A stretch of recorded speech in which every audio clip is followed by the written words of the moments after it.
Olá, investidores, muito bom dia. Sejam todos muito bem-vindos ao InfoMoney TV. Money Call, sua primeiríssima informação do dia. Meu nome é Rafael Figueiredo, eu sou analista da Clia Corretora e estou aqui para comentar o panorama dos mercados para a sessão de hoje, de quarta-feira, nosso 29º dia de março de 2017. Vamos começar o panorama de hoje apresentando o panorama dos mercados para se preparar para o pregão de hoje. Um pregão me parece bem humorado pelo mercado internacional. O principal índice no Japão, o índice Nikkei, fechou em alta de 0,08%. O principal índice em Hong Kong fechou em alta de 0,19%. E o principal índice em Frankfurt, na China, o Shanghai Composite, fechando em queda de 0,4%. Nenhum destaque relevante, a não ser o controle do minério. Por falar em commodities, a gente teve mais uma alta no mercado de commodities hoje. O minério de ferro no porto de Qingdao fechou com alta de 0,29%, cotado a 82,25 dólares a tonelada. Ainda na levada do minério, temos o petróleo também, que vai tendo bom rendimento depois de notícias aí de possibilidade de corte de produção da Líbia, junto ao OPEP, e também vai criando aí um ritmo forte também.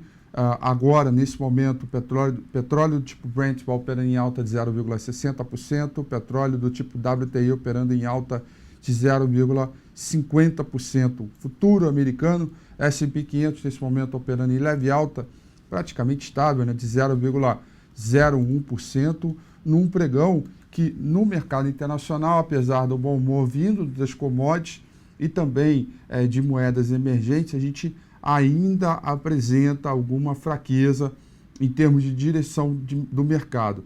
O mercado internacional ainda oscila sem uma tendência muito clara, enquanto os investidores vão monitorando o presidente Trump, que tenta retomar a sua agenda de reforma tributária. O dólar se fortalece contra a Libra, enquanto o Reino Unido se prepara para começar a União Europeia, o famoso Brexit. Hoje tem mais uma rodada de reuniões e que vai trazendo aí, aos poucos, né, essa saída do Reino Unido com a União Europeia. Hoje também tem fala de presidentes de Fed locais, o Charles Evans, do Fed de Chicago, Eric Rosengren e o John Williams, do Fed de São Francisco, ainda para a gente poder mapear um pouco o comportamento também do juro americano, que me parece que vai mantendo aí o gradualismo.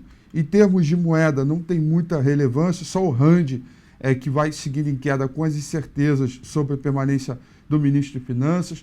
Rand, sabe, a moeda sul-africana, essa vai perdendo um pouquinho de força, mas as demais, em função do dólar mais fraco no mundo, vai tendo algum tipo de comportamento positivo. O real também deve entrar um pouco nessa linha, ou seja, é um mercado que metade do seu movimento, um pouquinho mais da metade eu diria, está de olho no mercado internacional, sobretudo Donald Trump junto ao seu Congresso, e também mercado de commodities, e boa parte também está de olho no nosso mercado por aqui, que vai acompanhando o noticiário sobre a nossa política, que já vou falar na sequência.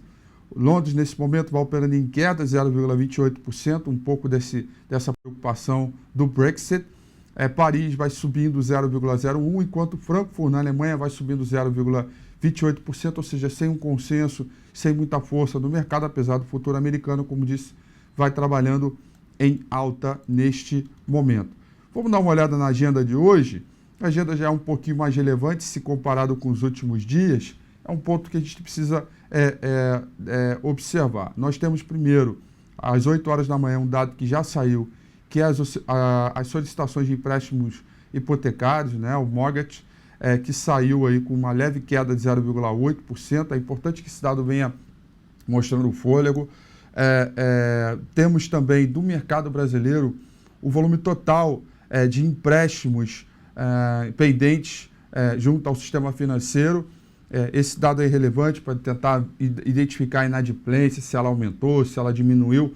Um dado também, não sei se ele é tão antecedência assim, de atividade, mas é um dado que também mostra aí que agora que o emprego, a gente voltou a criar postos de trabalho ao invés de destruir, então pode ser aí que esse dado de inadimplência diminui um pouco, pelo menos é o que a gente espera. Tá? Hoje também, às 11 horas da manhã, temos o estoque de petróleo pela DOE. Esse dado promete, às 11h30 da manhã, perdão, não é 11 horas não, 11h30 da manhã, tá ok? Mas antes disso, temos vendas de casas pendentes, que aí sim, em 11 horas da manhã, eu confundi aqui um pouco os dados. Tirando isso, não tem mais nada muito relevante. Vamos dar uma olhada aqui no gráfico do índice Bovespa, para a gente ver o comportamento dele dos últimos dias, né? Vamos contar aqui, né? 1, 2, 3, 4, quinto dia consecutivo de alta, né? Depois de sofrer essa queda inteira, né? E uma pergunta que muitas pessoas devem estar se fazendo aí é o seguinte, né? Será que estamos aqui diante de uma reversão de tendência? Será que vamos reverter esse quadro, né? Não dá para saber. Eu tracei essa reta de propósito para dizer que nesta região aqui, né? Na próxima aqui, os 64.900, 65 mil pontos, é uma região candidata à formação de topo para voltar a cair, tá? Porque o mercado tem essa figura de baixa em andamento, é um possível pullback na região de trendline, ok? O volume ABV ainda não acompanhou totalmente o movimento de alta. Então, eu tenho só um fato que eu considero relevante para a gente poder falar, que aqui pode acontecer, e pode mesmo, tá? De acontecer aqui o que aconteceu aqui, né? A gente entrou num canal de baixa e depois ele fez esse fundo aqui, ó, e disparou. Pode acontecer isso, tá? E essa melhora certamente vai vir do mercado de commodities. Eu já venho alertando isso a vocês desde o último domingo com o Rafi, tá? Mas é um ponto, a princípio, em termos de curto prazo, a gente tem que acreditar na tendência em andamento. E no curto prazo, a tendência ainda é de baixa por conta dos topos e fundos descendentes. Se começar a zigue-zaguear para cima, já é outra história, tá? Portanto, a perda do suporte aqui do 63.600 pode abrir caminho aí para mais queda, procurando aí 62.400, onde efetivamente faz o pivô de baixo. Então, o pregão de hoje ele é importante para saber se a gente ultrapassa essa região aqui dos 65 mil para tentar buscar esse 66.600, onde vai anular a figura de baixa, ou não.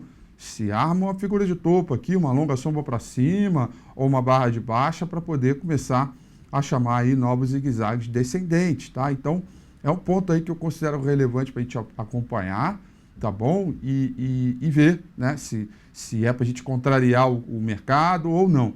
Então, portanto, hoje é um pregão bem relevante, depois de 5 dias seguidos de alta, para saber se a gente vai testar essa região de resistência ou não, tá ok?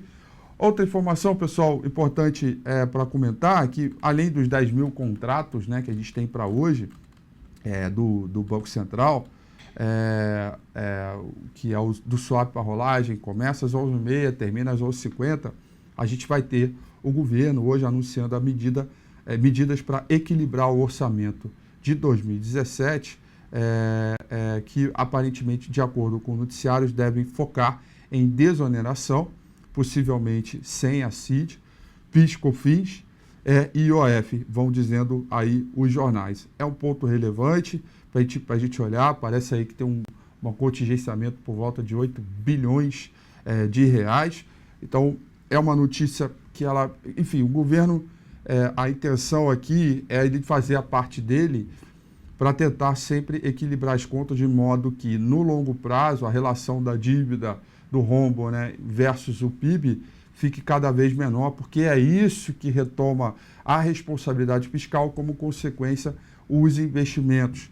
Pelo menos essa é a ideia. Por isso está sendo debatido tão fortemente a reforma da Previdência, entre outras reformas que estão aí no pipeline para sair logo na sequência. Então é um assunto ainda delicado, isso mexe um pouco com os mercados. Ontem a Bolsa foi um marasmo só em termos de oscilação, mexeu muito com os mercados em cima do sistema bancário, depois da Polícia Federal falou que estava atrás de uma corretora, houve uma preocupação geral, essa preocupação permanece. Hoje tem dados daí de inadimplência que podem mexer com o banco também, então não tem nada muito definido em termos de ritmo de tendência. A gente tem o semanal do Ibovespa muito forte na compra, mas a gente tem o curto prazo, o diário, o intraday ainda com dificuldade para evoluir. 60 minutos não consegue firmar um zigue-zague ascendente com amplitude, né? Ele faz, mas com alguma dificuldade.